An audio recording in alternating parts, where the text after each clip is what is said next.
Thank you. Just a few items to update the board on. First, at our last meeting, a student brought to our attention some books that she considers inappropriate and is planning to initiate a book challenge. So I just wanted to let the board know that the policy and procedures and forms associated with that have been shared with the student. And she and I and Dr. Platt have been in communication with each other. In addition, Dr. Platt and I have conferenced with the MSBA attorneys who wrote the policy to make sure that we fully understand the process and what that should look like. So we are prepared once those forms come in to begin that process. Several meetings ago, I shared with the board that we were approached by an organization called View Scholarships to include our students in a scholarship research base. And that has launched last week. So our counselors emailed all of the junior and senior students and their parents and let them know of the registration process. And the very next day, the gentleman who put this together emailed me and said, "What have you done to let people know? Because you have more registrations than anybody." So clearly our parents and our students are interested and they are taking advantage of that. And just to clarify, what it does is the students allowed to register and create a profile that includes their GPA, their ACT or SAT scores, and then of the universities that have partnered with View Scholarships, it will generate what automatically the student would receive based upon those two indicators. It doesn't have anything to do with like if they applied for a music scholarship or an athletic scholarship. Those are above and beyond, but these are the automatic ones just based upon academic performance. So very excited about that. We did find out today that Children's First, the fund that is that we have to deal with mental health issues and such for our students. Denise had written a grant revision requesting funding for POAC, and they are funding 2 more rounds for both the middle school and the high school.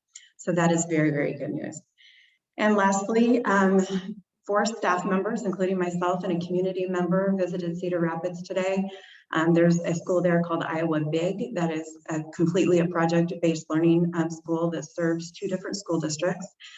We were able to meet with the students and the staff and get a real good feel of how they organize that aspect of real-world learning, and just saw some amazing things. And so our design team is getting very close to being able to draft a plan, which is good because it's due to Kaufman on March 25th, so we need to get that together. But we have honed in on some of the aspects that we think are most feasible for our school, considering its size and our staff, but also that will have great benefits for our students. So I have to say that in my 24 years in education, this is probably one of the most exciting things I've ever worked on, and I think that this is going to be absolutely amazing for our kids. So I'm very pleased with our design team and the effort that they're putting in and all the different perspectives that they provide. So we will have some information for you after the new year as far as what that plan will look like prior to doing our pitch to the Kaufman Foundation. And if you don't have any questions for me, that is all I have for you. Anything additional for Dr. Thank you. Number 44, Executive Director of Support Services. Thank you, Denny, bringing up the presentation here real quick. It should be shared within your Zoom meeting presentation.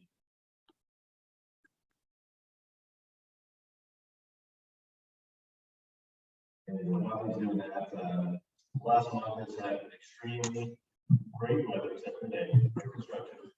And so the amount of progress that we made over the last 30 days has just been tremendous. And so I have some great pictures to show you of the progress they've made. So here is our presentation.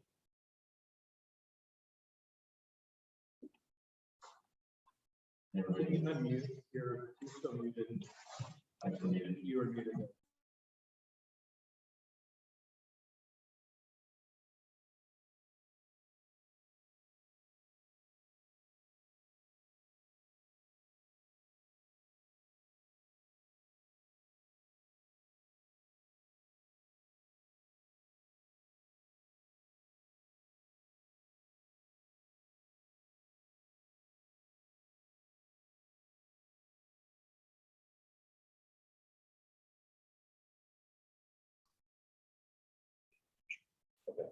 So everybody at home can hear me now. So just to recap, great weather the last 30 days, except for today. Got some great progress on construction. So I have some pictures to show you and some information to share on our timeline. We're tracking great. We're on schedule. We have the roof is all weather tight. Then you see probably the brick around the bottom. We have the wainscot going around about 4 foot high around the whole building. And then we have the metal paneling that's going to be going on next. But right now, they don't have the structure to be able to put in the windows or the garage doors. So you can see that they have the plastic over those areas and they have that sealed so they can do all the work they need to on the inside. So if you want to go ahead to the next slide, Randy, we can get into the details. Of course, the two projects we still have left are the activity center that I'm referring to, and then Horizon HVAC systems. I'll get more into that secondarily. Randy, if you want to go ahead to the next couple of slides, you can go those pretty quickly. So these are the mock-ups you guys have seen for months. Go ahead to the next one. And I'll start getting just pictures for some explanations here. Next one. All right, so here's a picture of standing at the old blockhouse, looking back towards the activity center. And so you can kind of get a really good structure for seeing how this thing's coming together. You can see the wainscot that I was talking about at the bottom with the brick. And everywhere you see black is going to be more of a platinum gray metal paneling going on there. You can see the garage doors. So on great days, you'll be able to take those garage doors up and have that outside area, be able to transition back and forth between any activities going on the first floor with any of the classes, and then the field and track. So that's be a great area to be able to transition to do lots of different things at once with lots of kids. You can see the side door here is actually where the locker room is. So when we have soccer games, when we have football games, that's where the teams can exit and enter. We now have a spot for the visitors, obviously, instead of the metal shed with the porta potties. They'll be on the east side that you can't see from this picture. So identical size locker rooms, identical size facilities on each side for home visitor. And then this is kind of a close-up of that front. That second story there is the wrestling room, as well on the back side with the concessions and restroom for our visitors as well. So what's nice is the proximity to the softball field. We'll be able to use that concession for softball. It's not as ideal as having it right next to the softball field. It'll be much better than we've had in the past until a later date when we do the combination softball, baseball, which is in 2026 in your master plan. So this is we're standing towards the east, looking back west. So this is the opposite side we're looking at. So you see the mechanical HVAC units.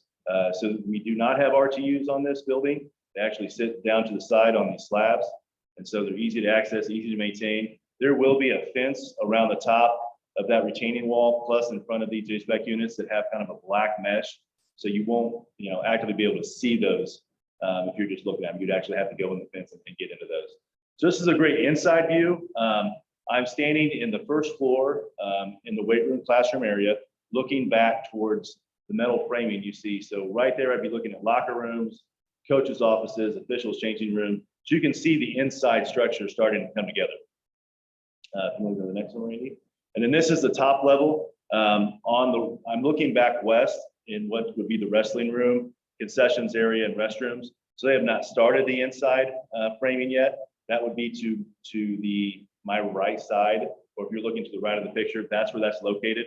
Where you see that HVAC ducting up there, that's where that's at. And then those windows, if you're looking at the picture to the left, are looking back to the field. And so we have made huge progress. And so this is kind of a timeline, just kind of showing where we're at. The building is enclosed. We're weather tight with the roofing and everywhere else. The next thing that we're looking for a milestone is to complete our drywall. So with that building enclosed, we're going to work inside. We had Spire finish their natural gas hookup last week.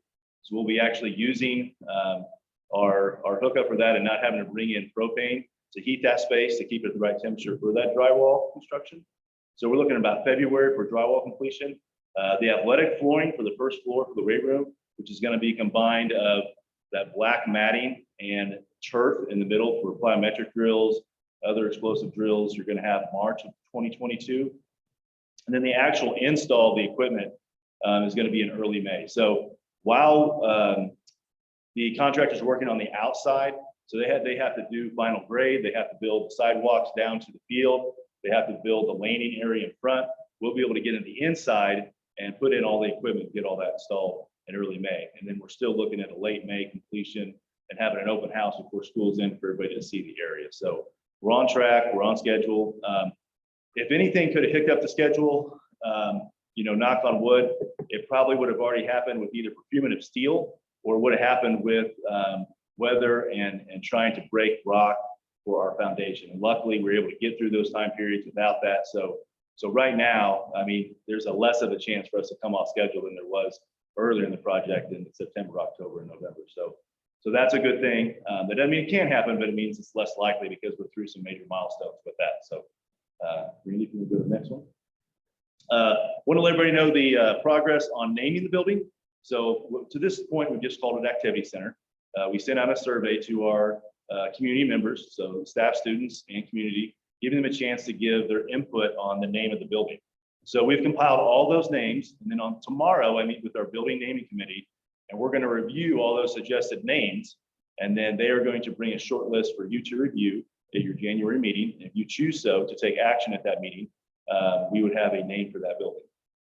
This process is following our board policy FF, and just want to kind of give you an update on that. So tomorrow we'll have a better idea of where the committee's at with some of the names that we have suggested from our community. So the last thing I did want to mention on the HVAC installation is we do get bids tomorrow for our HVAC installation, and our board meeting agenda deadline is the Thursday before the meeting. So we're a week after that for me to get those bids in for this board meeting since it's happening tomorrow. There is a price increase that's going to happen January 1st, 2022 for the units that they're bidding on. And so if we're able to do a quick meeting before that January 1st timeline, we can save around $12,000 by having that meeting to get that order in before January 1st. So if that pleases the board, I would love to have that meeting. It would be a quick online Zoom meeting to look at the bids, to be able to approve those, get our order in, and be able to beat the January 1st price increases that they've announced for that. So just wanted to bring that up. You guys can talk that over and decide, but estimated on installation. On that board. So that'd be totally up to you guys, whatever works for your schedule, to be able to just have a virtual Zoom meeting, to be able to look at those bids and be able to approve that. What's that? Tomorrow. Correct. I get the bids tomorrow, and then we can do anytime after tomorrow. Yeah. We'll get it done. Okay, perfect. So you need anytime, I'm assuming that's going to manifest in a change order, and that's why you need board approval. Is that what? Well, so anytime we have construction bids over a certain amount, it requires board approval, and the amount of this is going to be somewhere in the $400,000 to $700,000 range for these HVAC units at Verizon. These are initial bids. Okay. Yeah, these are initial bids. Robert could send you some times that you could choose from. And we need a quorum, obviously. We need 4 board members that are available. Doesn't have to be an evening meeting. Probably would take as long as you want it to, but it could be as short as 10, 15 minutes to conduct that meeting. Right, Robert? Absolutely. We'll have the bids ahead of time so you can look those over and really dive into what those are. And then, of course, in the meeting, I can answer any questions that you might have. This can be Zoomed, right?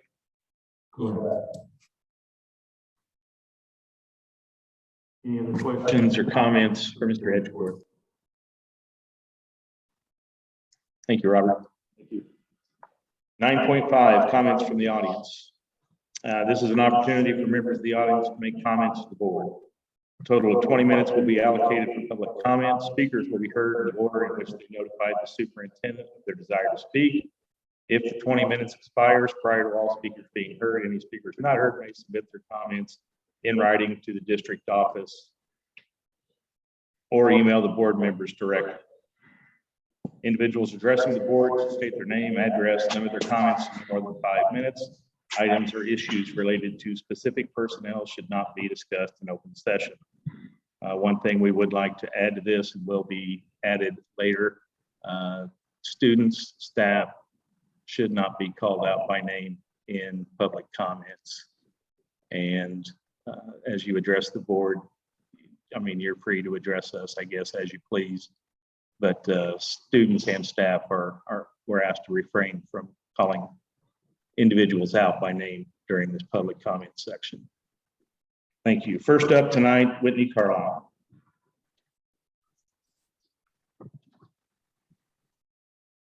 Hello, Whitney Carlisle.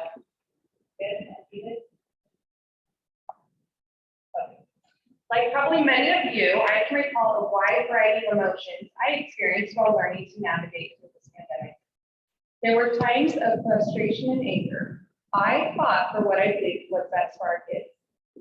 While I have felt the divisiveness of differing opinions on how to approach this situation, I have also felt so much strength and power of what can happen when you speak up and stand up for what you believe. With the end of the year upon us, I am feeling optimism and excitement for what can happen. While I certainly know COVID is still here, affecting the lives of many, I believe good things are ahead and we will come out of this stronger. Henry Ford once said, quote, "The only real mistake is the one from which we learn nothing." I have learned that parents are a powerful influence and should be included and welcomed when addressing the needs of our children and students. We cannot reach our full potential as a school district without parental involvement. Even if I did not see eye to eye with those with differing opinions around COVID policy, I respect them and we're also fighting for what they believe is best. Many parents in our district have been pleading for months to our board and admin to make changes in our policies we felt would be best for our kids. However, it took a cease and desist letter from the Missouri Attorney General for our board to make the changes we were fighting for. I hope moving forward, we will improve on ways to hear the people in our community. It shouldn't take a letter from the Attorney General to allow parents to do what is best for our families. Talk to the parents in our community, listen to their opinions, answer emails, create ways where we can have open discussions, be more transparent and honest with us. Months ago, I asked for another meeting style to be formed so that parents, staff, and the board could have an open conversation. I still believe this would be valuable for our district. While I am optimistic and eager for the return to school plan come January, I can't help but think of the at least 47 students who are unable to attend school this week. Many of those students are completely healthy and devastated to not be participating in their activities this week. I sent numerous emails pleading to follow the words of our Attorney General and end the mandates immediately. While keeping these healthy kids home tomorrow and Friday may not seem like a big deal to some, I personally know a number of these kids. They are devastated to not be able to participate in what are some of the most fun-filled days of the year for our students. They don't get a do-over for those memories missed. Please consider this when approving the start date of this plan. Approval of 2 new classes at the high school on the agenda tonight.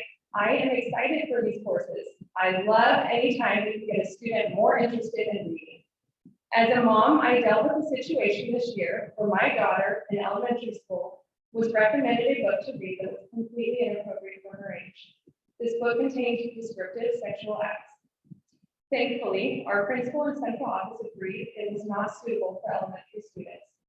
I think one way to be more open upfront with parents in our district, I would encourage the list of books in this course to be included so it is clearly known to parents. This will save any potential problems later.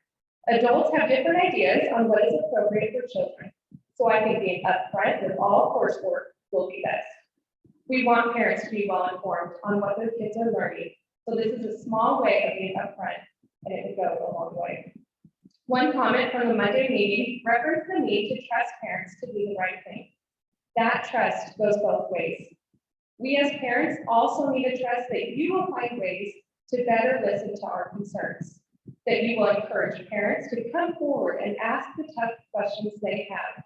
Asking questions and wanting to be informed is a good thing. We live in a great community. I am proud to be a Smithville Warrior. Our students are top-notch. Just last night after the basketball game, many of our state champion football players stayed and played catch with the little kids who look up to them, my kids included. They didn't have to do that. No one asked them to. They did that because they're good kids. They have been raised right and have strong values. I look forward to sharing ideas on how I'd like to see us continue to raise the bar and help strengthen our students, setting them up for success. People are looking for a school district to demonstrate strong leadership and values. Instead of asking if other schools have implemented our same standards prior to us acting, I want us to be the leader school district others look to. We have the great students, a strong community, involved and encouraging parents, and wonderful teachers to make this happen. Thank you.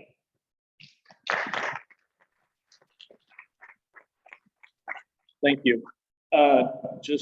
I hope the board doesn't mind me saying this, but just so the public knows, with our meeting the other night, this board unanimously disagrees with the Attorney General's interpretation and cease and desist order. So just so that's out there, you know, there any changes that were made to the return to school plan were not made because of cease and desist order, just for transparency. Next to speak, Chris Palmer. Chris Palmer. First of all, I want to say you did a great job. I probably need some license right now. I first want to say thank you to all the parents and students who stepped up over the last year and made it known that they were tired of basically being controlled. It's an interesting word. Something that I think a school board member should never say to students or to parents. They feel like they need to stay controlled. That's not their job. So the question I have is, what took you guys so long to get to this point? It's sad that the law abides by us. Basically said, the court says, you know what? Yeah, parents should be in control, kids should be in control, should not be mandated to wear masks. Only then you guys can do it. We're going to step forward and recommend not wearing a mask. It's all we ever asked at the beginning of this. If you want to wear a mask, please do so. Then you have to. I find it very interesting that the only reason the herd mask works is I wear a mask. Only herd vaccine works if I'm vaccinated. It's very interesting how that works in our community. And if you don't see the BS in that, then God help you. We have given the school board unconditional control. The teachers unconditional control. What I mean by that is that as a parent, for the first 2 years of my kids going to school, 3 kids going through Smithville, never once thought bad about teachers, never once thought bad about the school. I thought you guys were on the same team as me. Only this pandemic has come along and I realized that's not the case. And it's sad that we've given you basically whatever you want. Want more money, raise our taxes. You know, if you guys need additional help in the community, here we go. But only now that we're starting to see that you guys have never been on our team. What you guys want is the superintendent wants yesterday. And that's what he got this week right there. That's what he wanted and he got it. Congratulations. After this, pat you guys on the back. So let me give you some stats because I know you guys don't like stats. We've been getting stats. You guys blow them off because again, you want to stay in control. Suicide rates are up 50% in the age group of high schoolers. Does anybody care? Doesn't discussed on this point. The first time in the United States history, we're going to have over 100,000 COVID deaths. Again, never discussed. And what the social impacts that we can't even measure that are going on right now, it's really never discussed on this board. All we can talk about is masks in this damn athletic facility. That seems like the only thing that people care about on this board. Well, the masks, the control, again, this was causing some of these issues. I spoke with a friend of mine who just opened up a business in Smithville. He can't find employees, kids. His employer or the company started generally hires kids. They don't want to go to work. Why? Because we put such fear into them. And are we really raising kids in our community and students in our community that are going to go out in the real world and be something that we are proud of? We can fill as much knowledge in the classroom all we want, but we're putting them out there in the real world and we're failing them right now. And yes, you guys had something to do with it. I do respect the people that I disagree with. You guys have stayed consistent. I knew when I came in here, you basically, I'm going to look at the face and go, yeah, I don't agree with it. But I'm really disappointed in people who basically said to school board meetings ago, I can never tell a parent to put a mask on. And then go through that gating process in procedures. And then vote for it when it's only a 1 percentile where everybody else is for. Basically set it up to fail. That is such BS, and that's what's wrong with the school board right now. There's too many flip-floppers. So I personally think everybody should resign, including Dr. Shoes. But I know that's not going to be the case. So I do ask, I can't call people out, I respect their wishes, but those who are running, and that's on the board, step down, let other leadership have an opportunity. Because what we need in this community is now is people to step up and on their values, and there's no way, shape, or form. There's no way, shape, or form they're going to be basically railed by the majority on the group. They're going to stand by the principles. We have a lot of issues coming up that are even bigger than this, in my opinion. We don't think this is, again, these time is filing on the court case to fight. We think this group is going to stop. If these time is successful, they'll go ahead and gating process back into place. We have CRT, we have vaccines coming in as well. I guarantee you're gonna, so we need new leadership. Thank you very much.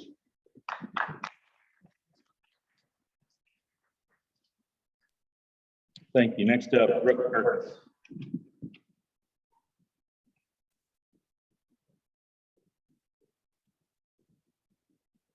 I want to start out by saying that I'm grateful for pretty much everybody out here, with the parents that are standing up, the knowledge I gained from being feeling like I have the power now to stand up for children and my children specifically, but those that I didn't even know are struggling harder than I am for my children.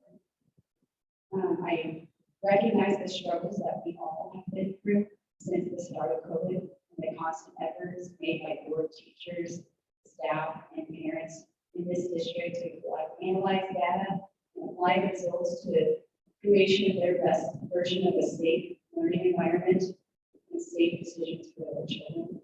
Students who have had to learn in multiple different ways with ever-changing rules and being stuck at home in quarantines and not sick. I can appreciate the struggles of all of those involved. And I think that Dr. Schutz summed it up accurately when he said that all school districts have been miniature health departments, have been judge and jury in making all of the determinations on what needs to take place. This burden is not something that should have ever been put on your shoulders. But the school districts, when they already have the important task of providing an education, a quality education for the children in the districts. I'm grateful for the Attorney General stepping in to lift that burden off your shoulders, off the shoulders of the schools and their staff. And I appreciate the efforts that the board has made to try and meet in the middle when the Attorney General wasn't stepping in yet. Without this heavy burden on your shoulders, it is my hope that everyone can reduce their stress and now apply their efforts to the education and anything else that might need their attention. Now that it's not on the school's shoulders to continue maintaining massive amounts of data and implementing and navigating complex feeding criteria and masking guidelines, I'm hopeful that we can continue to move forward and focus on other more important issues that are coming up. I'm grateful this is no longer 100% on your shoulders and that we can share the burden with you, which is what we always wanted. It doesn't matter who thinks they have control, who is actually in control. It doesn't matter what we say we are going to do anyways. It matters what we actually do.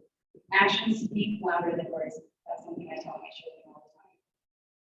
What we should focus on is moving forward together. We should look to the future and how we can support each other to ensure our priority is always the education of the children of Smithville. The children and their quality education is something I think we can always come together and push forward for. What we have wanted for so long is to be able to support each other. It's interesting that trust was brought up in the recent meeting. Trust in each other. This is something we've been asking for so long. We've asked many times for you to trust us as parents. Trust in each other and trust the supporters of the district, the students and the staff. Trust that we can make informed enough. Trust that we can make responsible decisions for ourselves and our families. Trust is what we've been seeking, and I have been and always will be an advocate for all people and their ability to choose for themselves and their own families. Regardless of if we agree or not, I trust that they can choose for themselves and we can still all move forward together. We must all give our trust to one another now, not demand it from each other. We have to be giving in our trust of each other. We will all have each other's backs, and we can trust each other to make our own informed, educated decisions that will continue to drive us all towards the ultimate goal, and the safe goal, which is a safe, effective, healthy, and enjoyable education. And I'm grateful for this new opportunity for us all to move forward together, and I hope we all jump in together, trusting each other and having each other's backs. Thank you.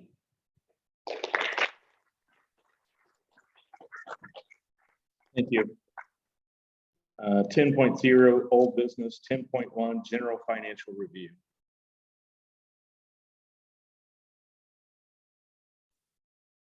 Yeah, you have the review in your packet, and we can answer any questions you have in that regard. If there are none, the update on enrollment is the same as last month at 2553, down a few from the start of the school year, which is not at all uncommon.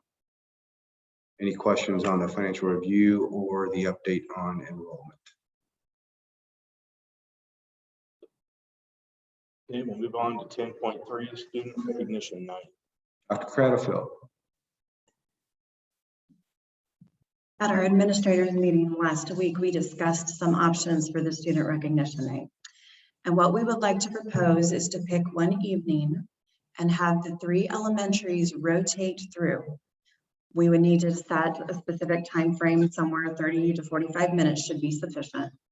So each elementary would have a specified time for those students, teachers, parents, grandparents, whomever would like to come for the recognition. And then we would bring another elementary in, and the third. We would finish the evening with the middle school and high school combined, because those usually don't have quite as many students. It would take a little bit longer, but it would allow the celebration to be a little more intimate with each individual building, and would also keep us from being standing room only in the pack. So if that meets with your approval, I have a date that I would like to recommend, which is Monday, January 31st. You have a board workshop or a program evaluation the very next evening, so that may not be your favorite, but that would give us enough time to get all of the certificates printed, get feedback from the teachers, and have everything prepared for that evening.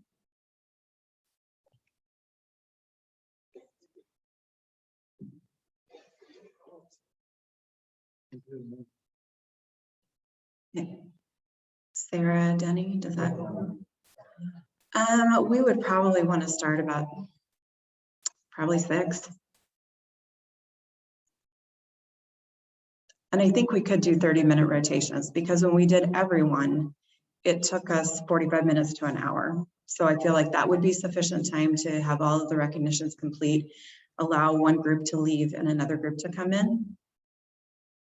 All right, I'll continue with that and get the nominations from the teachers, and we'll get that rolling. Thank you very much.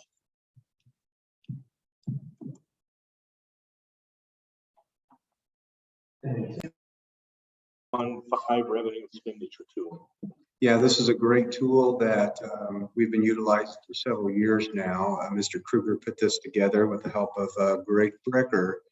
And Wayne, are you going to present this, or is Robert?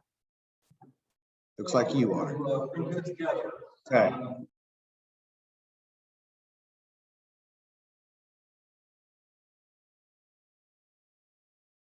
About some of the projections into the future. So that's kind of how we'd like to do it, and then entertain any questions that the board may have. Much of this information actually is also reflected, or will be reflected tonight by Westbrook and Company when they talk about FY21. But as Dr. Sheets alluded, and Randy's working on getting this document pulled up, there was a PDF document, because that's what is favorable for your electronic school board packet, is a PDF document. But it's actually a spreadsheet, and it's a spreadsheet that allows us to manipulate, to do projections for revenue and expenditures based on known assumptions. That's the beauty of this tool. but it's also a historical document that provides actual revenue and expenditures based in certain categories from the previous year, and then has some comparative data for you to look at. So I want to share with you just a couple pieces of that comparative data for you to look at this evening. For example, we are going to focus on FY21, which again is the budget audit document, excuse me, you're going to review tonight. So for example, on the revenue section, and these are audited numbers. These are audited numbers. These are not projections. So for revenue last year for FY21, you received a little over $11.5 million in local taxes for revenue. Everybody see that on the document? Randy, you need to go up to the top. There you go. So that first box at 11.5 there is local taxes. So from a comparative standpoint, you can see that in the previous year, you received about 10.3 in local taxes. Well, why the big jump? Anybody want to take a stab at that? Two reasons. No, two reasons. One, if you recall, voters approved the 10-cent transfer from your Fund 3 to Fund 1, leaving the overall tax rate the same. That transfer again generated more operational dollars.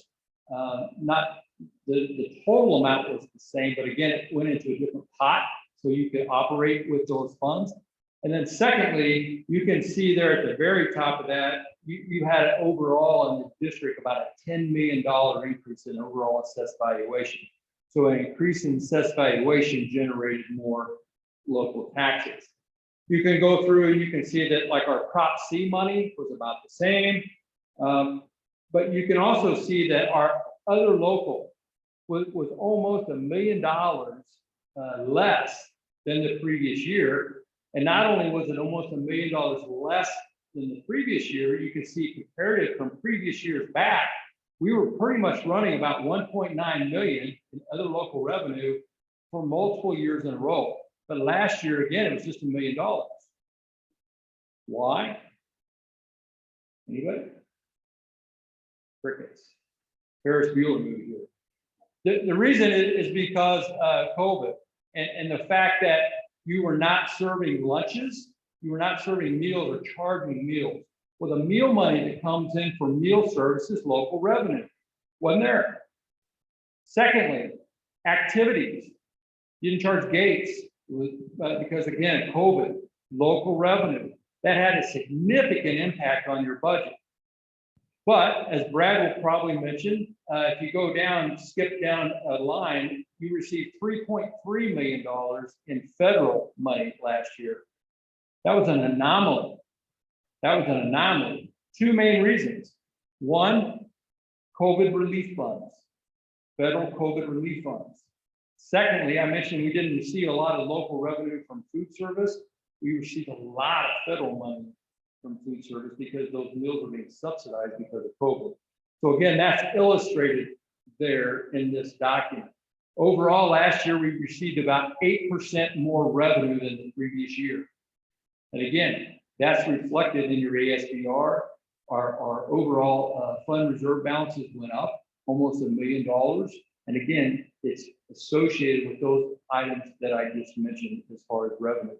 Randy, if you'll go down to the bottom section or the lower section of this document, we've also broken it out for you in the term of expenditures. And we've broken it out between certified staff, benefits, non-certified staff, the cost of insurance, the cost of purchase services, which would be like food service and transportation, consulting, supplies, and et cetera. And you can see, for example, from year to year, what those overall expenditures have been in those particular categories. Those are audited numbers. And then down at the bottom of the chart, again, you can see kind of where our bank balances have been at the end of the year on June 30th. And again, those were actual numbers. Robert's going to talk about the beauty of this tool. One, it's very enlightening to see where you've been, but it's more telling to see where you're potentially going to go. And that's the beauty of this tool. And Robert's going to talk about that just briefly.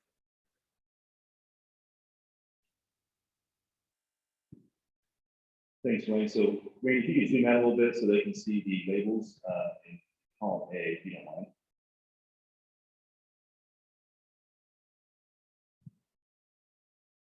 That's good. So, as Wayne was saying, the great thing about this tool is really the projection of the future. So everything, all the data that Wayne gave you is from FY21 before is on ASPR. All those data is those exact numbers at the end of the year, the annual Secretary's Board report is reported to DESE, and those are the actual numbers we have.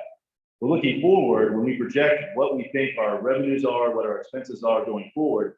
The great thing about this tool is we can project different scenarios, and it'll show us what that cost will be, how it will affect our balanced budget, and what that does to our reserves over time. So, for example, Randy, if you want to scroll to the right and go to FY23, if we look at that area will tell us any new dollars that we might be spending on staff. So, for example, if we added $250,000 in expenses, which equates about to adding $750 to the base for certified staff, and once you enter that in, that automatically changes all the data for FY23 and forward years. So, Randy, if you can scroll down a little bit, you can see what our reserves look like for FY23 if we added that to the base. There you go, 18.09%, and you can see the subsequent years how it lowers our reserves. You can also see that we would be 136,000 in the red with that. Now, I do want to say that we've been very conservative on our revenue for our future years, meaning we've only assumed a 3% assessed valuation increase. We have not assumed any money from pilot payments for the data center. There may be some, but we want to be conservative because there may not be as well. Anything we get will be added revenue that we did not anticipate. Now, the great thing about this is in April, we may find out more information that we are going to get pilot payments for FY22. We can adjust this document as we see here. So Randy, go ahead and pull out that 250,000, if you don't mind, and you can see how the numbers will adjust back to what they were with our current assessments. Now, this schedule also assumes rolling the schedule for certified and classified staff. So that cost is already baked in. Another feature of this, if you look at row 45, talks about different budget adjustments. So there might be different things that happen for budget adjustments. For example, we might be able to put in, we have an ESEP program, an early separation incentive program for our staff. Once we find out the savings that we have from that, we can put that amount in there and it'll show us how FY23 adjusts and future years adjust, because that is a recurring cost, whether it's new staff or staff that are a different rate coming in, that's a recurring cost. So way less the fun stuff for me. Everything this document does is, it shows the past, where the numbers are to compare, but being able to put in different scenarios and have it adjust for future expenses, future revenues, in real time, show what that reserve ratio is going to be, and looking at the future. So right now you can see reserve ratio gets up to 90%, stays pretty steady. Again, we have been conservative with revenues, but one thing I did want to point out about this is our current enrollment. So I believe our enrollment is on this sheet. It's in the middle, and it shows our enrollment for the last 2 years. So the last 2 years, our enrollment has actually declined about 90 students over 2 years. So just so you know, from the state, we get paid about $4,500 for weighted ADA, and that's for 100% attendance for that rate. So if you have 100 students, about $4,500, you can see that's $450,000 of reduced revenue that we receive from the state. So that's something I do want to bring up to the board, but I do want to know that in talking with other districts around the state, that's something that everyone is seeing. Everyone is seeing some reduced enrollment over time. Everybody can theorize what that might be. Population, birth rates are starting to flatten and decrease. You have more kids at homeschool. You have a lot of kids that decided they want to go to private school. So there's lots of different factors in that. But with buildings starting to increase in the area, again, with more options for homeowners, I think you'll see that reverse and tick back up. So I did want the board to note that. you are paid from the state for the current year or the highest of the previous 2 years. And so because those previous 2 years were declined, next year, if we decline again, it will be real dollars from the state that we will lose out because we won't get to use one of the previous 2 years as our highest WADA. So a great tool again. Wayne has passed this along to me, but it's a great projection tool as we get with our salary and benefits committee and look at options for next year. So I can answer any questions you guys might have.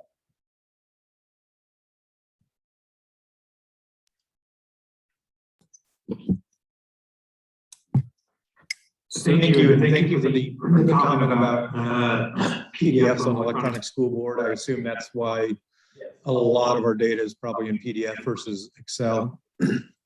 So as we kind of look at preparing next year's budget, I want to challenge us to maybe present our budget and our data a little bit more transparently and see if we can, our budget message is copies of an Excel document that's really hard to read.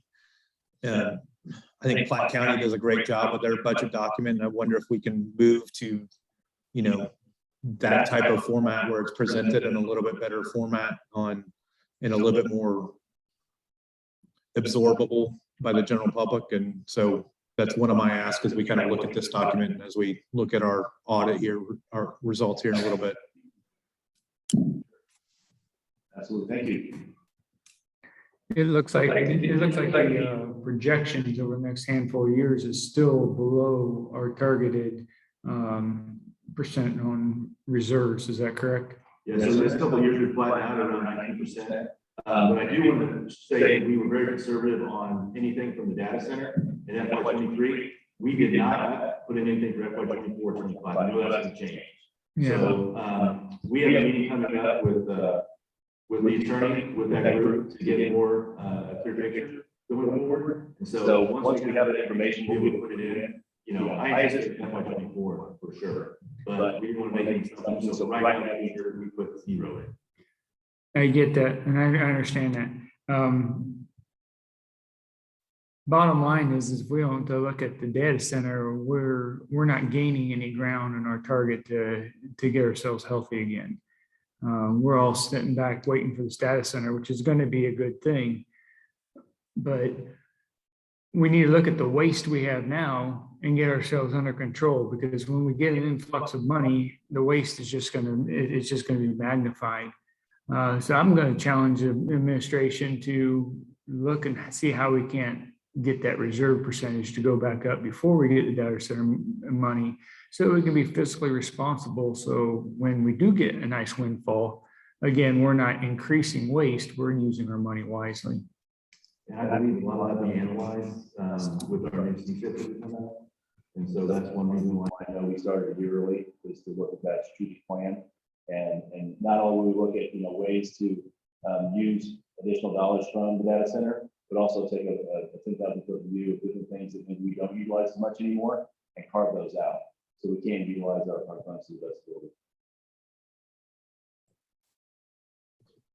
So to that end, outside of data center, I think we had 32 million in commercial development this year in our community and 40 million projected for next year. Are we taking that account into, does that plug into these numbers? Right, so right now we're looking at 3% is what we're looking like for assessed valuation increase. That's our assumption. So fairly conservative. Yeah. So right now, with 3%, we also, any new construction we get full assessment of that. And then next year's non-reassessment year, correct? Yeah, so next year's non-reassessment year. Right. And year after we assess again. Okay, so we're fairly conservative with our projections on some of the activity that we're seeing around town. Yeah, very conservative, and you're, very conservative on the revenue projections, and again, we're using 3%. Please keep in mind, with the new consultant that you referenced, and that very first year it comes on, assuming it's not under some kind of taxing or financing model or another chapter program, it comes on as new construction, and we benefit, in that first year totally. But in the second year, third year, et cetera, likely we would have to, for the Hancock amendment, roll our tax rate back. Correct. So we didn't huge benefits, but yes, you are correct. I'd be happy to go on about my feelings on the Hancock Amendment, but I don't think we have time this evening, so. So, And Wayne, being around in the projections over the last 4 years, we always come in super conservative and we always are kind of exacerbating the expenditures to a degree. Can we get from, a trend on the last 4 years of percent of projections and forecasts versus actuals? So we can see kind of what the margin is in between there. Because, what Scott's really getting at is, what are the operational, reforms that we need to consider and really start stressing through that planning process. But it gets hard to do that when we have variability in terms of, and I get that that's a loaded question, right? Because there's so many unknowns that you don't have.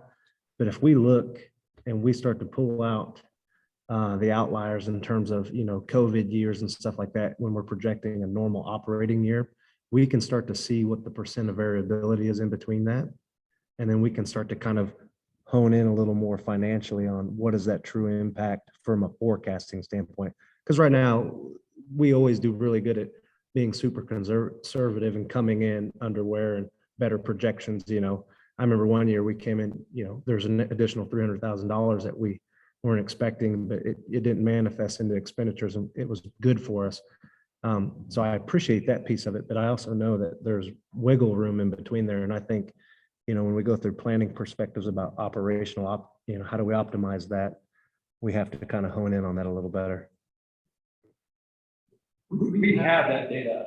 Matter of fact, that's one of the documents or references in the audit review is, actual versus projections. And then we have to answer what they call a variance report. And we have to explain why there's such a discrepancy if it's over. So we could go back and provide you with that historical data. It's already on, it's actually on the website already. It's loaded. Yeah, that would be helpful. It's loaded.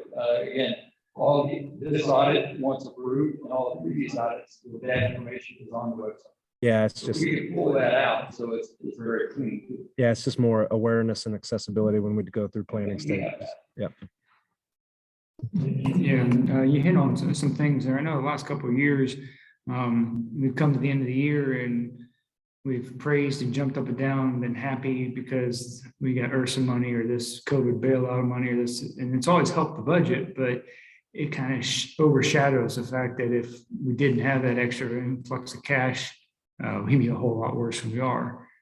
So we do oftentimes sit there and real conservative. But lately, even in our conservative numbers, we've missed the mark if it hadn't been for government intervention. And again, I think we need to figure out where we're at, find the waste, and get ourselves under control so that if and when the windfall does come, we're not wasting money unwisely. I want to piggyback on that in a moment, try to tick and tie some common themes from this evening. So between the realities of COVID, new state standards that are getting put in place, our strategic plan is already out of date and we're in year 3 of that. So we will be instituting a new strategic plan, which will heavily involve community involvement, and it'll be a great opportunity for many folks to get involved in presenting what they feel priorities are. So that is something that will be coming online in the next year or so as we seek to do that. Likely institute a vendor to someone to help kind of pull that process together. So plenty of opportunity for community input on how we proceed and where we want to put our dollars against priorities that you all get to help come up with. So absolutely, it's exciting time. As I previously mentioned in reference to the strategic plan, again, 30 plus years in the district, the budget has dictated the strategic plan. And that's backwards. I'm just telling you, that's backwards. The strategic plan needs to dictate the budget. And we've not been in a position to do it that way. And I'm excited because we will be, and I'm confident that we will be. So the strategic plan will be the driving document, and the budget will have to reflect that versus the opposite.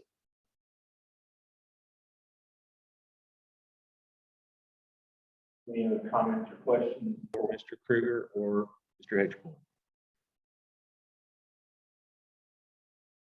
Okay, thank you. 10.5, safe return to in-person learning and continuity of services plan. Yeah, so we do not have a COVID update for you tonight. You discussed COVID at length on Monday night.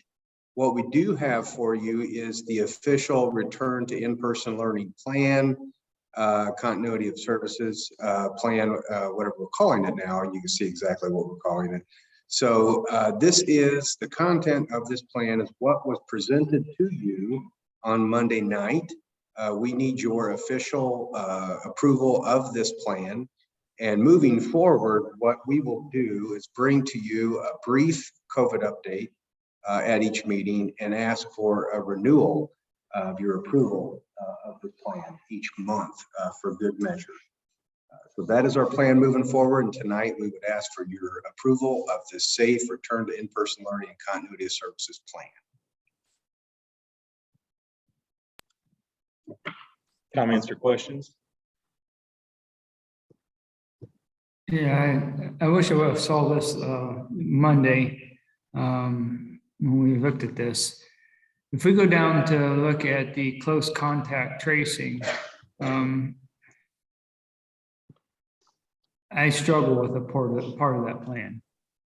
And I just need to come out and publicly say that I struggle with this part of the plan. It sits there and says that, where is it?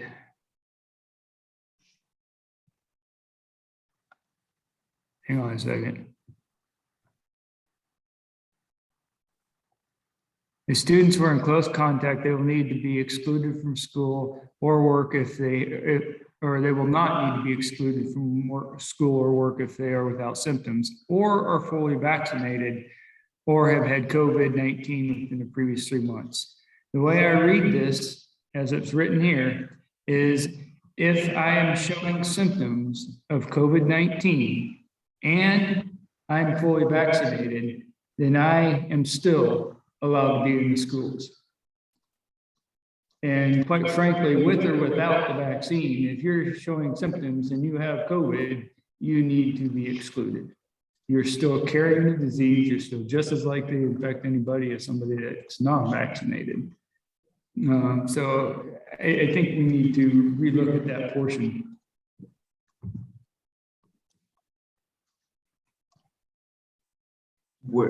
Could you, where, Scott, is that in the plan? Could you direct me to that? Very top of close contact.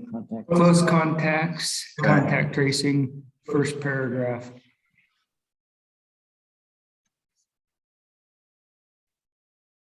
So the question I'm hearing is, right now we're saying students will not be excluded if they're close contacts, and that's, you're understanding that part, but if they're vaccinated and showing symptoms, they get to come to school. And so I'm hearing you saying that the vaccination status should not matter. Is that what recommendation change you're making? I am. If you're showing signs of COVID, whether you're vaccinated or not vaccinated, you need to be excluded from school.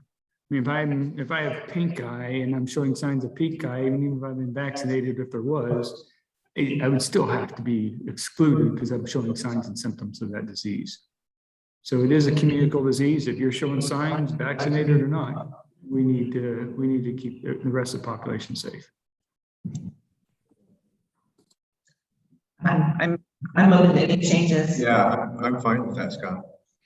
I think it's valid. Yeah.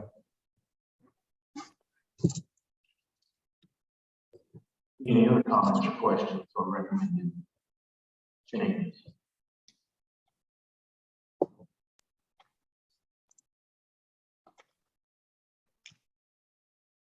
So are you looking for an amendment to this? I would just raise the motion to include his incorporation.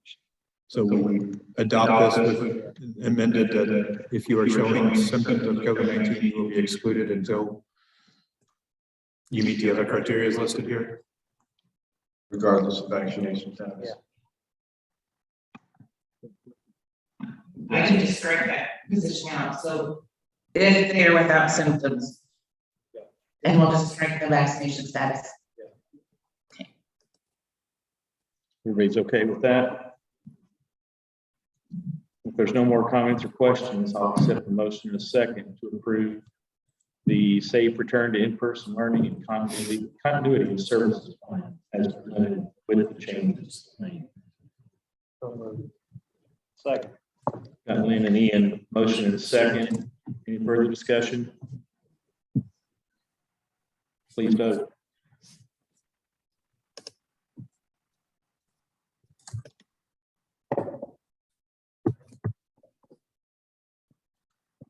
Motion passes.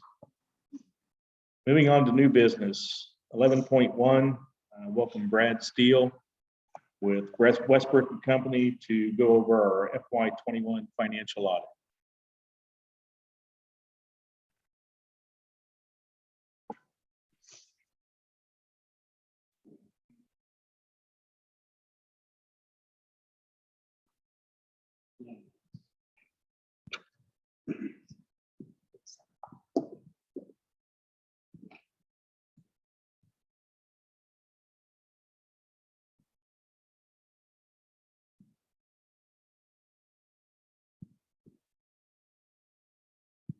So while he's getting that ready, again, my name's Brad Steele. I'm CPA with Westbrook and Company. We performed your audit. I'm not going to go through every single page of the audit. We're just going to go through some of the highlights and some of the financial information. If you've got any questions on any part of the audit, even if it's not part I go over, just feel free to stop me at any time and we can answer any questions you have.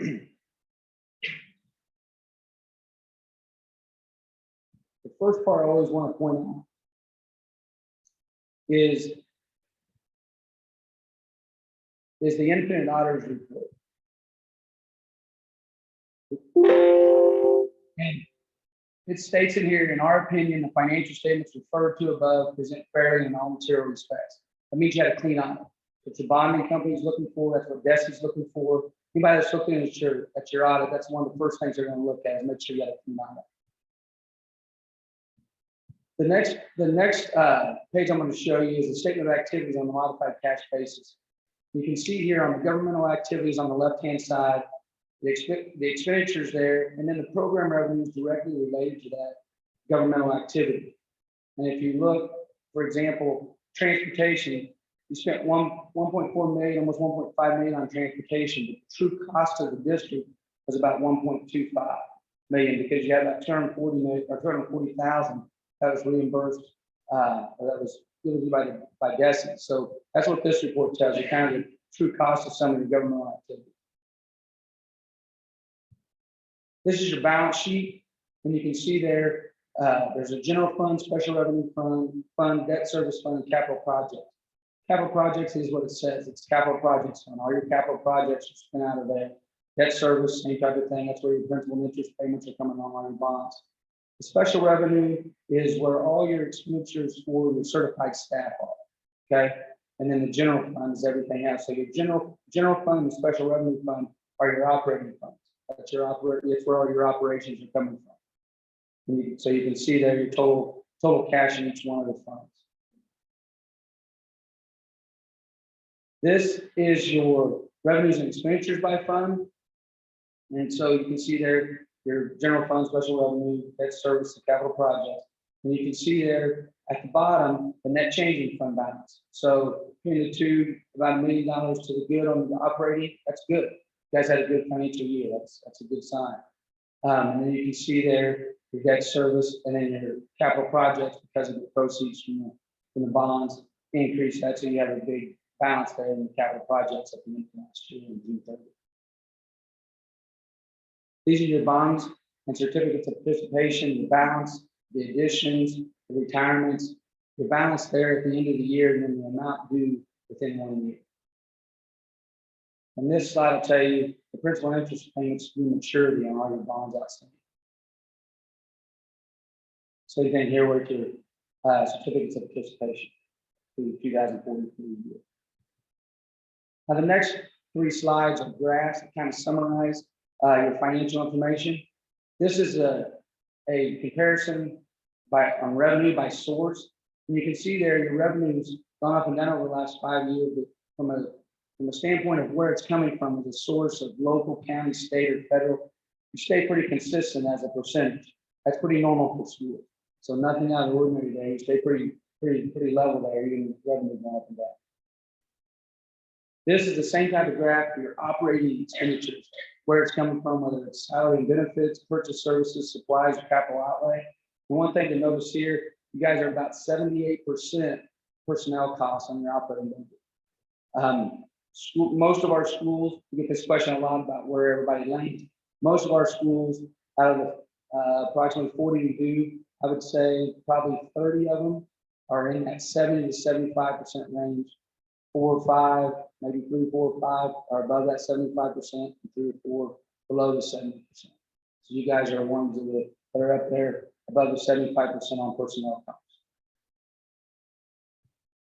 This is probably the most important graph that we have.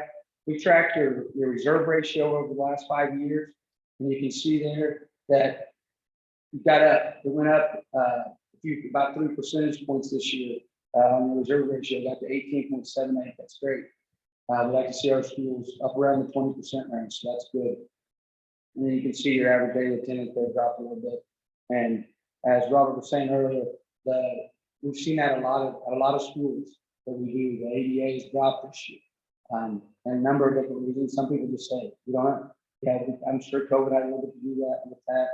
Places, private schools, homeschooling. So it just depends on whether that's going to come back. And we've seen that a lot this year. Out of the ordinary, drop a lot of the schools that typically doesn't happen. We also have to give an opinion on your compliance with Missouri laws and regulations, and that's what this is. And we can say here that they're fairly stated. We did note a couple of immaterial instances of non-compliance that have been fixed.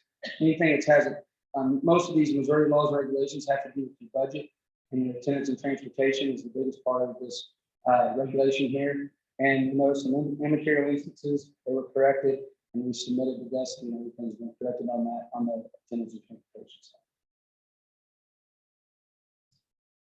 We also look at your internal controls as a way to plan for our audit. We don't give an opinion on them, but we look at them as a way to plan for your audit. And if you notice any significant deficiencies or material weaknesses, we'll bring those to your attention. In this case, we had the same one we've had over the last as many years as we've been doing the audit on the significant deficiencies. It's because of the internal controls on the segregation duties. So nothing new there. This is a summary of the audit results. You can see there that both an unmodified opinion on the financial statement audit and the federal awards audit. There's a significant deficiency on the internal controls. You have a lot of mitigating controls in place, and that's why we've taken it from a significant deficiency or material weakness a few years ago down to a significant deficiency because of all the mitigating controls you put in place. But the fact that there's still the opportunity there, that's why we still have to do it. Federal awards, there were no findings on material weaknesses there. And if you look down here, these are the two major federal programs we had to test this year. There's the significant deficiency on segregated duties, and explains that. And then there's no findings or question costs on the major federal programs, some judgment federal program. Our two recommendations. Brad, yes. Has there been in past years, the answer to that is again to hire additional staff, central office, or the section of duties. Well, and we talked again, brainstorming during the exit conference with the administration on, okay, what's some things that possibly we can consider doing if we want to get that. Or so there's additional controls that are possibly to be implemented. It's just the opportunities there, so it's hard to take that out. There's talk on what we can do to try to get that out here. Yeah, Brett. And we're well aware, but we do have a new board member. There are new people. Can you explain that in length about kind of Karen's position and the limitations and what causes that deficiency? Yeah, they maintain, she maintains a general. She also processes cash disbursements and performs bank reconciliation. So that means they had all the processes that can control custody and carry the asset cash. And she can process something, we all have to controls in place where you can have, oh, we got dual signatures, we got this. There's checks that clear banks all the time with wrong signatures. So the signatures don't hold as much cloud as it used to when you had dual signatures. So she could process something and maybe go undetected, is what it's saying. But this is saying it's a process that can go undetected in the normal course of the jobs that are being done and the duties that are being done. Thanks, Brian. Yeah. And then we had a payroll, you notice the W-4 that was missing. This is where we give recommendations, things that we see. There was a W-4 missing on employee, we just want to make sure you get all those in place. And then the federal program expenditure coding, this is, I've done 2 board meetings tonight, this has been on both of them. It's been a lot of our school audits because of the new CARES money and new COVID money that was coming through. Bessie put a new project code in for everything. So all those expenditures now had to go back and say, okay, what we spend on now, we got to change the project code on all those expenditures. So that's something that we were assisting with while we were here, and that's been fixed as well. And in some schools, and I know I've said this before, but since we have any board members, I want to go ahead and say this now. Smithville is, from an auditor standpoint, we really enjoy coming here because of the way things are handled. If we have a recommendation or something that we recommend that's useful for the school, 100% of the time it's implemented before I come to the. You know, your administration wants things right. They don't take offense when we make a recommendation. They want to, okay, yeah, we should have done that. How do we fix it? What can we do to fix it? Okay, now we're going to make sure we're going to put a procedure in place or something to make sure this doesn't happen again. So from where we stand as an auditor, that's something that if I was on the board, I would want my administration handled that way. So I want to make sure you guys are aware that's the way it is handled. It's Tony said at the top here, and things are handled, and we enjoy coming here because of that. You know, it's not pulling teeth every time we come here. We can come, everything's ready when we come, so we don't have to, you know, bring 2 the first day to see what's going to be ready and what's not going to be ready. We bring 4 people the first day and hit the ground running because we know at Smithville things are going to be ready for us to start working as soon as we do. So we appreciate that. Any other questions on the audit?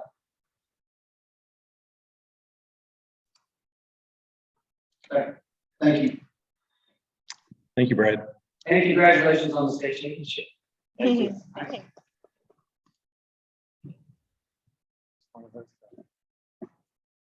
Okay, if there's no further questions, this time I'll accept the motion in a second to approve the final FY21 financial audit performed by Westbrook. So, got a motion in a second. Got Lynn and Sarah, or Ian and Sarah, sorry. Any further discussion? Please vote.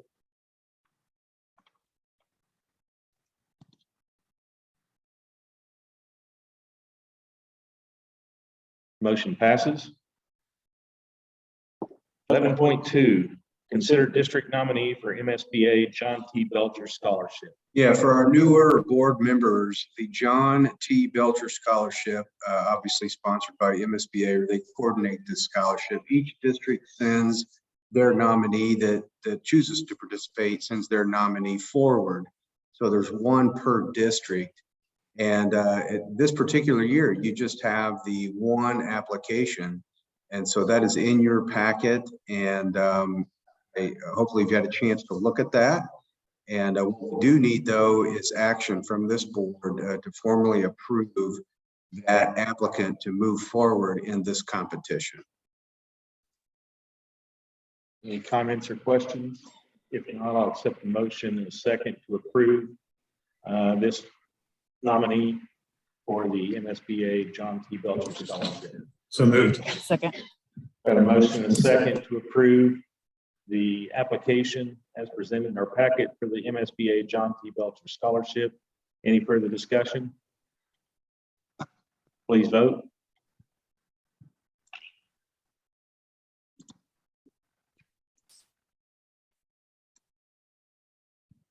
Motion passes.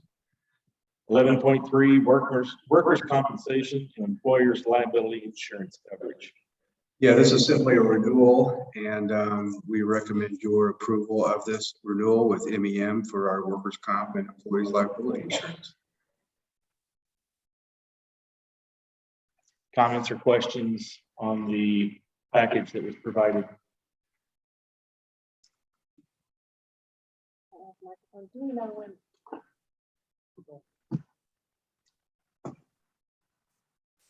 Curious, Do we know what it looks like next year? Or do we Know know- what it's gonna look like, what the last 12 months have done for us. We don't have any estimates on what it would cost to renew next year. It went up about 11,000, I think, if I recall from last year. But we're still in the top tier as far as liability goes. So we're getting the best rates around that. So, But claims for the last 12 months, do we know what those look like?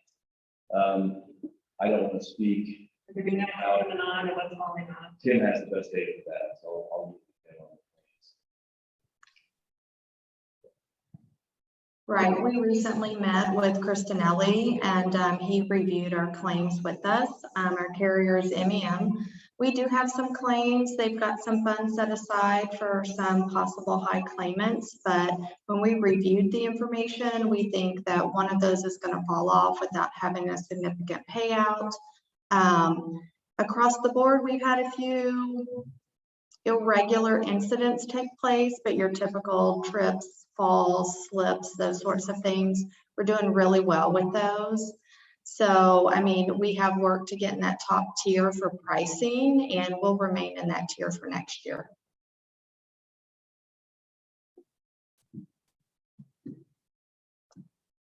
Additional comments or questions? Hearing none, I'll accept a motion in a second to approve the workers' compensation and employers' liability insurance coverage renewal as presented in our packet. Second. Got a motion in a second to approve the workers' compensation and employers' liability insurance coverage as presented in our packet. Any further discussion? Please vote.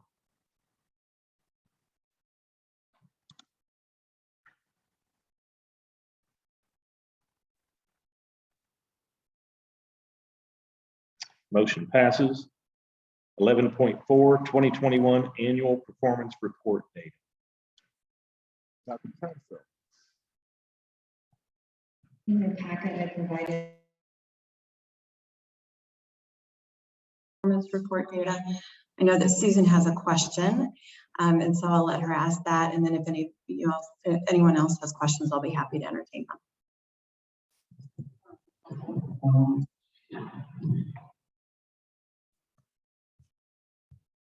Okay, sorry.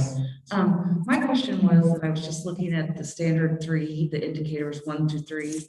And if you looked back at our previous years, like in 2019, we were 82%, 72%, and 60%. So I just asked Michelle, I figured COVID probably had something to do with this, but I asked Michelle just to explain what this means and why maybe we think that's happening.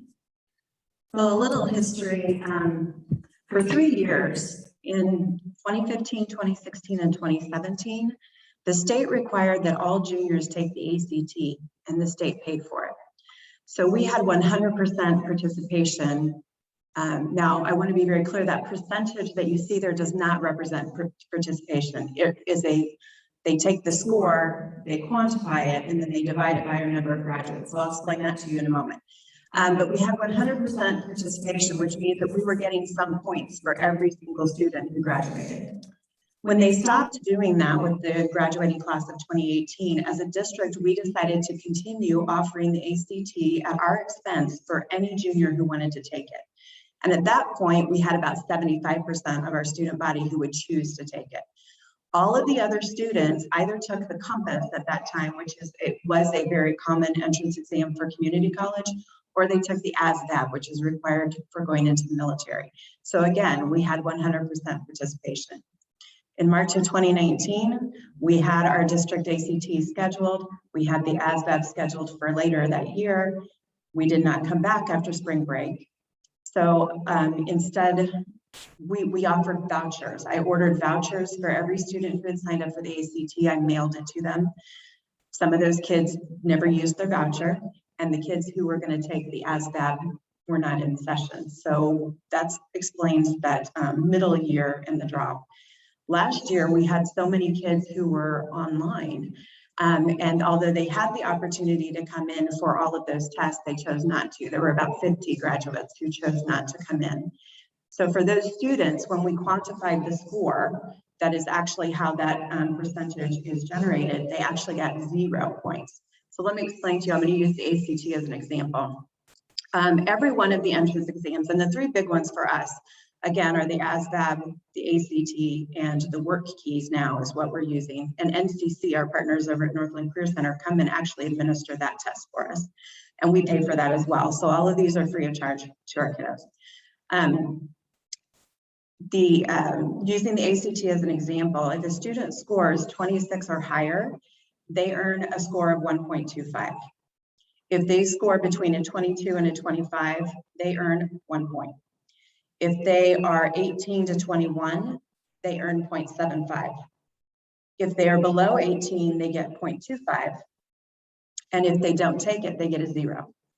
So we rarely have a 0 on this indicator because we test everyone. They're here and we make them do it. And so that is why our scores traditionally have been really high in this area. But last year we had 50 kids with 0, which is typically something that we don't have. So I believe that after this year, we're signing up for ACT right now. They have until Friday to indicate that they want to take that test on March 22nd, right here in our building. Every other graduate who has not taken the ACT, we will contact them and ask them, do you want to take the work keys or do you want to take ASVAB? We will arrange for those things to happen during the school day. And I anticipate that we'll see that score go back up again. Thank you. I would just say thank you. You and Dr. Schutz took, what, an hour and a half and met with me last week and kind of walked through some of the DESE data that is part of the broad reporting. And, we talked through the changes in testing and, DESE's recommendation and almost not look at some of the data based on COVID and other things. So wanted to thank you for that time. And with that, we kind of talked through and wanted to highlight kind of my request that, with some of the data that's in here, it'd be nice to see us benchmarked against our peer districts in the area. And so I think that's something kind of going forward as we kind of look at strategic planning and other things would be helpful as we kind of move forward. But wanted to thank you and Dr. Schutz for that time and going through in detail to help me understand some of the data I was looking at. So thank you. And when we meet on January 3rd, you'll see some of that comparison.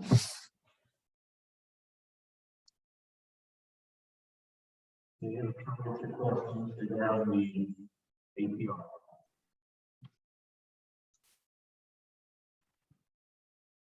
Okay, thank you. 11.5, new course recommendations for 2022-2023. So these are 2 English courses that would be taught online that would become part of a rotation. And to answer Whitney's question, these courses would not have any required text. Students would be able to choose whatever text they would like. So within the young adult genre, they would choose their own selection. The teacher would provide instruction about things that are common in young adult literature, and the students would then apply that in the book that they have chosen. The same thing with the great books. Those would be classics that the students would choose. So you could be reading War and Peace, I could read Tale of Two Cities, and we would apply those skills within the text that we have chosen. So there would be no required text for these courses. On the new course recommendation in our packet. Do you have an estimated cost for these new courses? There would be no cost. Okay. We would be able to, we have enough literature that we would be able to use our library's collection or books that we have in our own collection. And it would be during the normal hours of teacher schedule? Yes.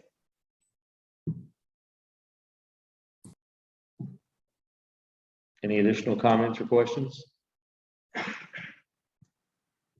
Hearing none, I'll accept a motion in a second to approve the new course recommendations for 2022-2023 as presented in our packet.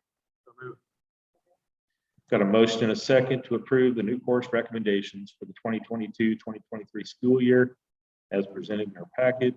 Any further discussion? Please vote.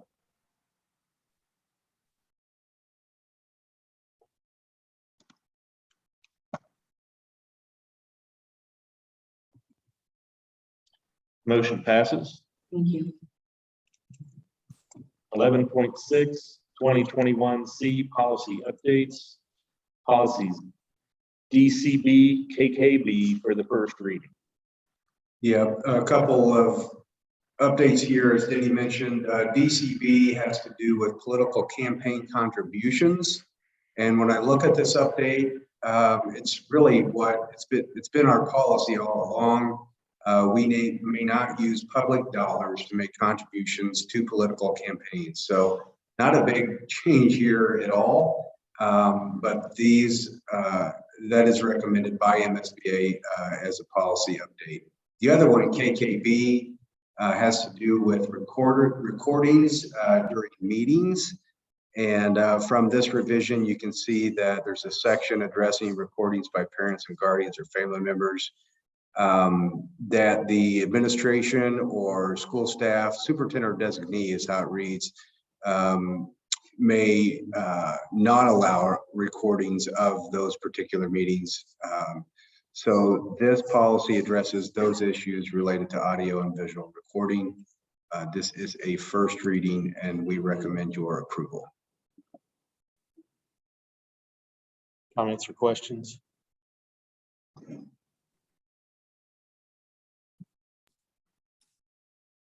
Just so the public that's watching this and hearing this isn't overly concerned, none of this precludes a parent from videotaping their kid at an athletic event playing on the field.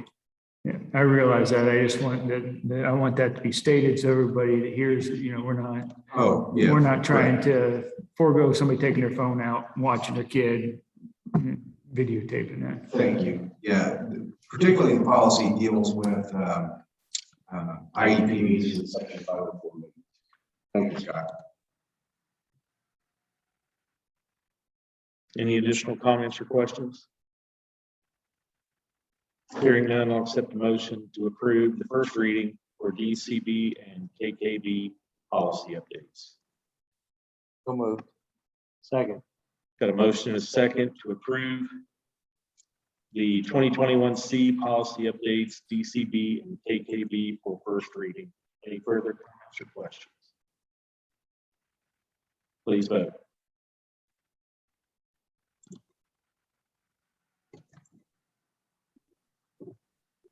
Motion passes. 11.7, 2021 exit survey summary and retention data. Did you want to do 11.7 first? Personnel report. I have the exit survey summary and retention data on this sheet in front. We can address those. Doesn't matter to me. I can go to 11.8, which is what my screen reads. Let's do that. Yeah, this exit survey and retention data, the board's had a chance to review and ask some preliminary questions. I really appreciate the board's attention to this data.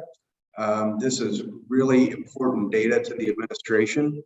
And as you look through, historically, our heydays are in the low 90% retention rate.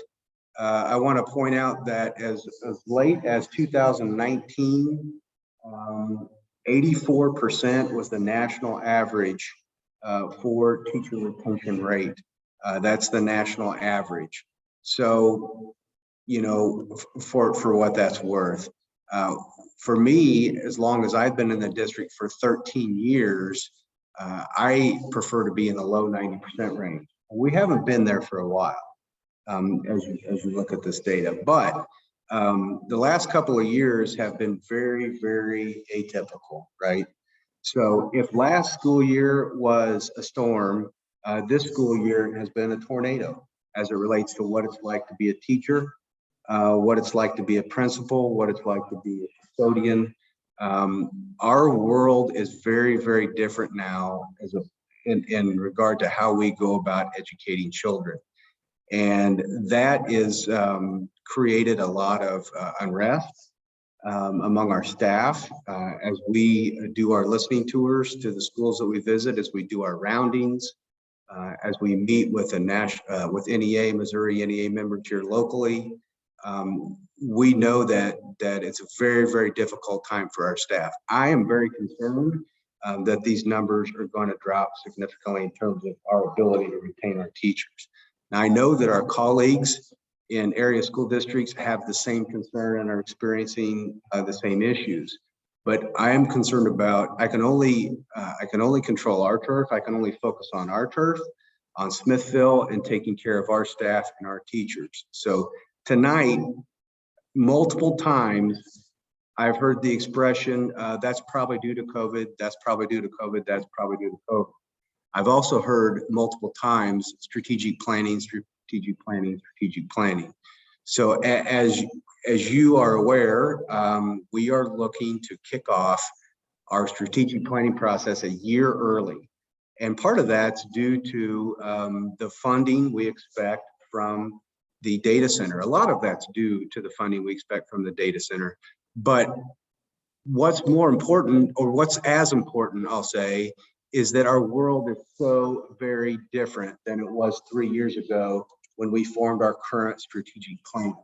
And the board heard me say earlier tonight that you might as well take our current building improvement plans and rip them up and throw them away, because it addresses a world that doesn't exist anymore. So we need to get back to our priorities, get back to our core values as a school district and as our community, and address what is most important, which is educating our kids. So it's been very, very difficult to do that over the past couple of years. And I think it is critical that we're able to get back to doing the jobs that people signed up to do. You sign up, when you think about being a teacher, you sign up to be a teacher, you have a vision in your mind. You know, it's not what we're doing today. And very, very concerning to me as the superintendent. So to summarize, when you look at the 2021 data with the ESIP adjustment in terms of retention, it says 89.81. I'm concerned that's going to drop significantly this year for the reasons that I've mentioned. But as Mr. Kruger mentioned earlier, this is also a very exciting time in our school district, because it is time to refocus, as Ian mentioned earlier this evening. And we have a great opportunity to do that when we approach a new strategic planning process and actually have funds to widen the parameters of what we can accomplish. So all of that kind of ties together to me. We can do a lot of things and get a lot of things done, but if we don't have good people in place to help us get those things done, they're not going to get done. There's no resource more important than the people that we have in our school district, in the classrooms with our kids. Not to mention all of the other important jobs. There's no unimportant job in this school district. So this doesn't look so bad, but I'm concerned that the data is going to become more and more challenging. So we have to be assertive and refocus, and I look forward to those efforts in collaboration with the rest of the stakeholders. That's all I have. Unless you have questions for me. I just want to take this moment as someone who's working in healthcare, and last year we hailed our frontline healthcare workers and our teachers as our heroes, but even heroes get tired. And with what they've been through this past year, we're seeing it in healthcare, and we're seeing it in our teachers, and we saw it with some of the reports from both DESE wanting to up our average salary, as well as the reports on the number of teachers who are contemplating a change in their careers. First of all, thank you. And secondly, as we get to look at strategic planning, engage with our community on where to go invest some dollars, this board and previous boards have made some difficult budget decisions that allow us to make some investments in our future going forward. And it's important for all of us to be engaged in what that looks like and how we go invest in our certified teachers, as well as our classified and other staff who make up this district. And I wanted to thank this board for that and the previous boards for those investments, because we now have that opportunity to go do so. So it is an exciting time. It's difficult, but if our teachers can just hang in there, I think we've got some bright days ahead of us. If I could add one more thing, Education Week published an article here recently. They did some research and asked teachers, I think that's 700 responses. And they asked teachers about their likelihood to leave the profession in the next 2 years. 54% of teachers said they are somewhat or very likely to leave the profession in the next 2 years. That same question in 2019 was just 34%. So again, it's 20% difference in just 2 years' time. So we have to pivot. We have to refocus so that we can be true to our mission statement and take care of our kids and get back to why we're all here. Any other comments or questions on the exit survey summary? Okay, moving on. 11.8 personnel report. We reviewed the personnel report in executive session. Any comments or questions regarding the personnel report to be discussed in open session? Hearing none, I'll accept the motion in a second to approve the personnel report as presented in our packet. So moved. Second.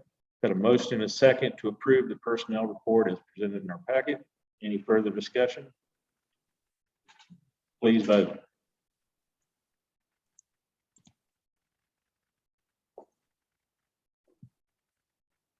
Motion passes. Miscellaneous 12.1. Yeah, a couple things here. First of all, the holiday turkeys, we're going to pass those out on the 17th on Friday. So I would like to know who will be available to participate. And as we've done in years past, kind of divide ourselves up. The administration has already done that. So I need to know, first of all, who would be available for the dismissal of secondary schools, which is if you could be at the secondary school at 2:30, that would be great. Who can join us at 2:30 on Friday? I have Mr. Matthias. Would you like the middle school or the high school? High school. High school, Mr. Matthias, thank you. Susan, which school would you like?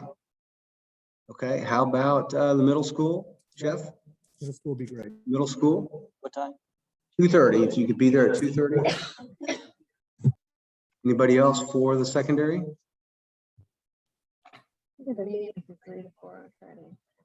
so that's right smack in the middle. I know, so I'm probably gonna miss it this year.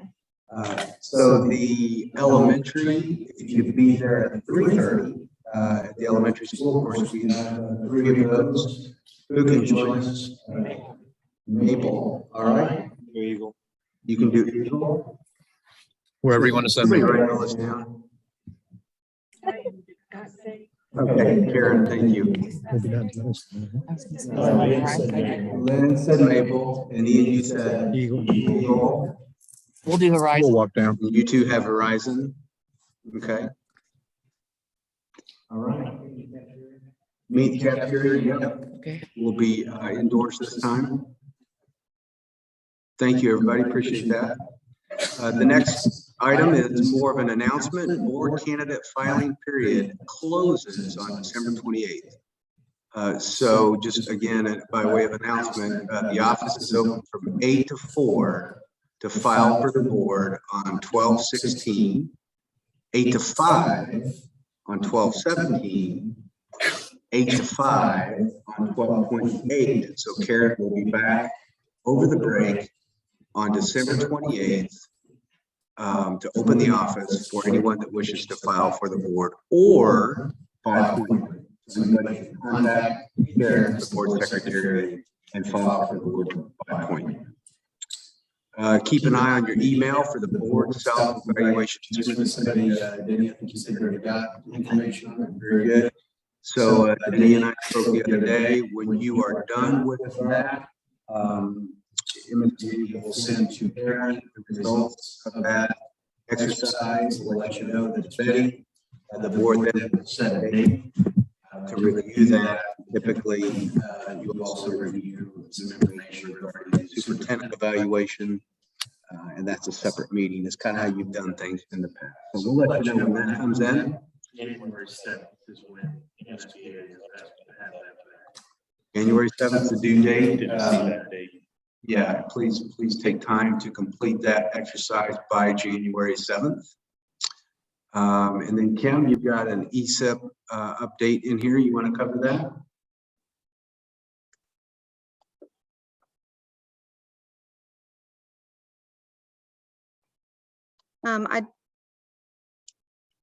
I just want, there we go. Just wanted to provide you with a quick update on the ESIP. They have until December 20th to return the signed agreement. If you recall, we had 27 staff members that were eligible for ESIP this year or for participation in that. 8 of those 27 actually completed a letter of intent.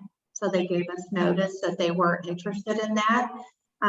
We sent out agreements for them to sign and return. So that's what we're waiting on now. Again, we have the deadline as December 20th to get those back. And then one that has submitted the agreement will present those to you at the January board meeting. To date, we have received 3 signed agreements. We reached out to see if they were ready to present that to the board for this December meeting, and they requested to wait until the January meeting to have that presented to the board. So that's where we're at right now. I anticipate possibly 1, maybe 2 more agreements to come in, and that's where we stand with ESIP. So, you know, we just talked about retaining staff.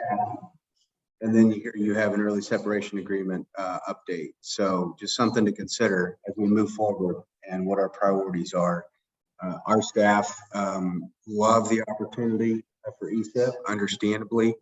But I think that in working with the Salary and Benefits Committee, maybe we need to explore other ways to reward staff, pat them on the back, if you will, from retiring from the district, but not necessarily such strong encouragement. So the board, as you know, will have a chance to evaluate that on an annual basis, but those are some thoughts I have right now at this point.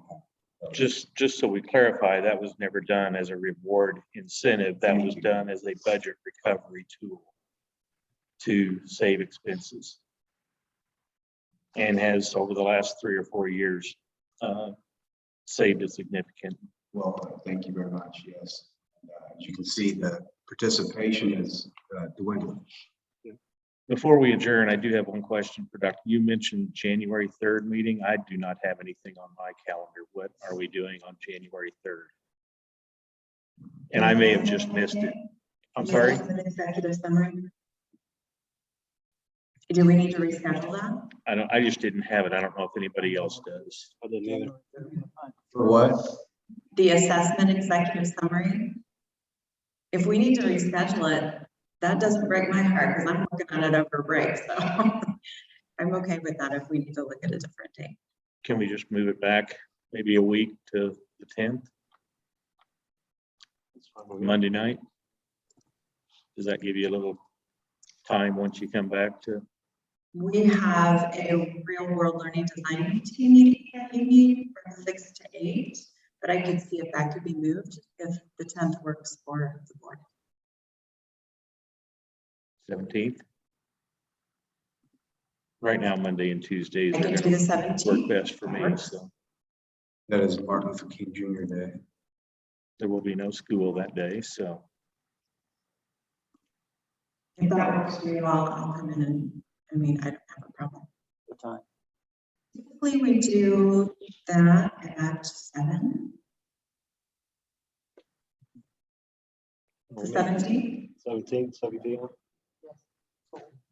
Send this a reminder.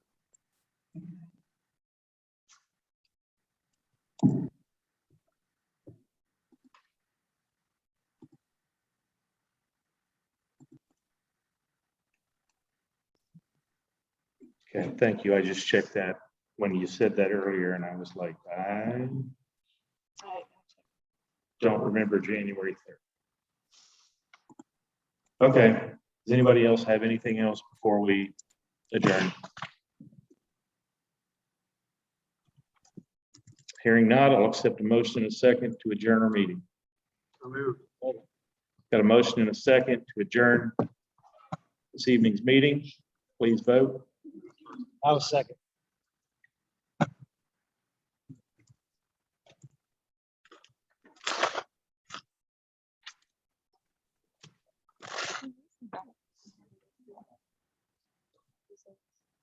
We are adjourned. Thank you. I